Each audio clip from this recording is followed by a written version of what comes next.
Hello everyone, this is First Call with Broussard. It is December, guys. Man, where did this time go this year? It was so quick. I know we spoke on a lot of things, and I've talked about a lot of different things throughout the year, but right now I just want to put you in neutral right now. I just want to get you to thinking. I want to stretch your thinking over one thing that I think is the very core and the very essence of my Stretch Yourself series. It's one of the things that will help you, and if you was a client of mine or a friend that I'm helping coach throughout some different things in your life, then it's something that would help me coach you effectively. That is decision making. Now, you can have all the knowledge in the world crammed into your head, but if you cannot make a decision, it's all in vain. Decision making should be just like the way you breathe. It should become natural.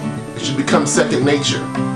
Now, if you have listened to me all throughout the year about taking action, if you follow me on Facebook, coming up to this vlog, I've been putting out quotes about decision making, making decisions. And one of the quotes that I put on there was about, if you don't make any decision, you're making a decision. And it's true. You should be able to make decisions just like the way you breathe. I know it's scary. I know it makes you uncomfortable about what if and what is to come. Don't worry about those things. Those things will come once you make those decisions and you take action towards them decisions. Precedence moves you forward and attracts those things into your life that you want to have, whether it be a new business opportunity, whether you want to meet a new person, whether you want to find another job opportunity, whether you want to meet new clients, whether you want to attract a great person in your life, or more importantly, whether you want to find a new job, quit bad habits, create new ones. It's all there once you make that decision. Now, the most questions that I received throughout the year, or the question that I received the most throughout the year, was about getting started. And they asked me, Ron, how did you get started? Or I received some that said, hey Ron, I got started and I made some mistakes, and so I started all over again, and I started back from scratch. I had to build everything back down and build everything from the ground up. I'm going to give you one major key to getting started that I use. One major key to getting started that I use is I get started every day. And I know that sounds funny, but if you think about it, I have this one major goal out there.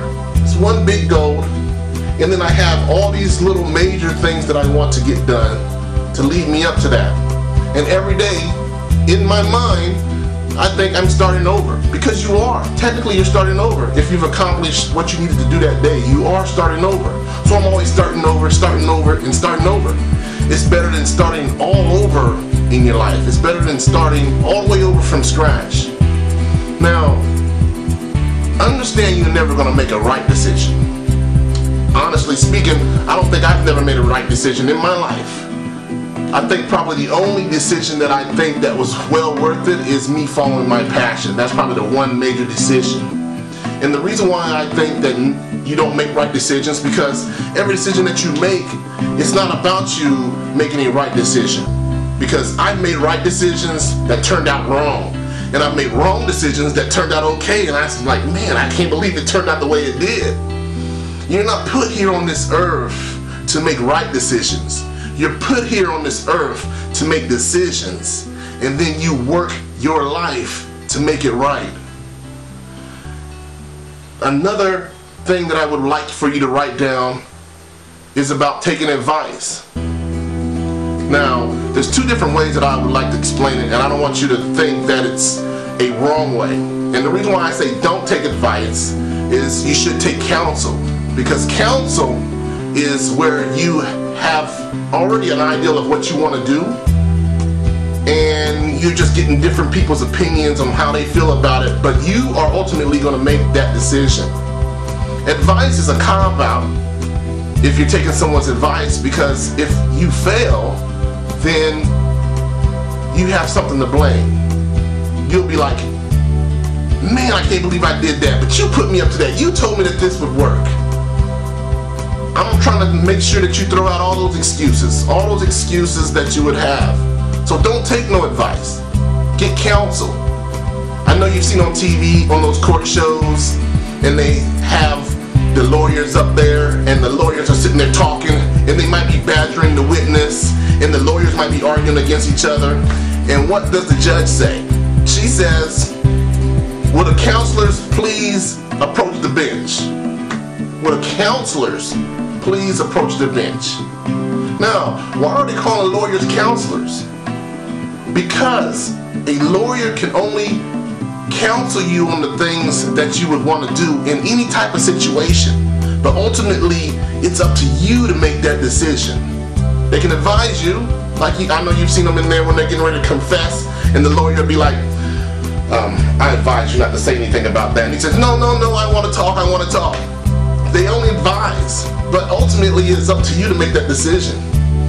Now, if you've been following my blog last week, I put out a blog that said, stretch yourself and stop hitting the snooze button on your life. I highly advise anyone to go out there. If you're on there on my blog, you can definitely go to it. It's Imagine for a Moment on blogspot.com, or you can catch me on Facebook and read it. But there's a very key quote in there that I want to repeat right now so that you can understand, and that is the difference between people that are ordinary and extraordinary is who wants it the most. Now, I play ball with my friend, his name is Marvin, and we have a great time. We play basketball. The season is cold here in Atlanta, so we're not playing no ball anymore, and he's up on me. I gotta give him credit and give him a shout out, or a stretch out. He's giving me credit. I gotta give him credit that he's beat me this year. But we've had some very difficult times, some very challenging times when we play basketball. We play basketball outside. And so one day, I got there early, tried to warm up a little bit quick so I can dust him off, just catch him off guard, you know. And the wind was blowing bad. Man, the wind was blowing terrible. And I was like, man, how are we going to be able to do this? And so I told him about that quote.